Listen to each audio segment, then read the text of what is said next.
ಭಾರತದಲ್ಲಿರುವ ಪಾಕ್ ಪ್ರೇಮಿಗಳಿಗೆ ಸ್ಯಾಂಡಲ್ವುಡ್ ನಟ ಧ್ರುವ ಸರ್ಜಾ ಕ್ಲಾಸ್ ತೆಗೆದುಕೊಂಡಿದ್ದಾರೆ. ಭಾರತದಲ್ಲಿ ನೆಲೆಸಿರುವ ಪಾಕಿಸ್ತಾನದ ಎಲ್ಲ ಸಹಾನುಭೂತಿಗಳಿಗೆ ನೀವು ಅವರ ಬಗ್ಗೆ ಅನುಕಂಪ ಹೊಂದಿದ್ದೀರಿ.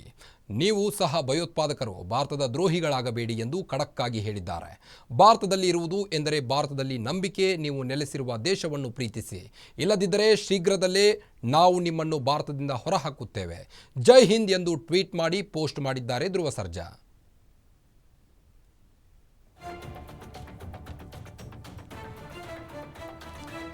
ಸ್ಯಾಂಡಲ್ವುಡ್ ನಟ ಧ್ರುವ ಸರ್ಜಾ ಅವರು ಭಾರತದ ದ್ರೋಹಿಗಳಿಗೆ ಕಿಡಿಕಾರಿದ್ದಾರೆ.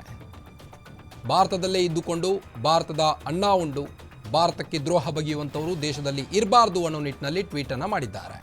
ಪಾಕ್ ಪ್ರೇಮಿಗಳಿಗೆ ಸ್ಯಾಂಡಲ್ವುಡ್ ನಟ ಧ್ರುವ ಸರ್ಜಾ ಸಖತ್ತಾಗಿ ಕ್ಲಾಸ್ ತೆಗೆದುಕೊಂಡಿದ್ದಾರೆ. ಜೈ ಹಿಂದ್ ಎಂದು ಟ್ವೀಟ್ ಮಾಡಿದ ಧ್ರುವ ಸರ್ಜಾ ಭಾರತದ ದ್ರೋಹಿಗಳಾಗಬೇಡಿ ಎಂದಿದ್ದಾರೆ.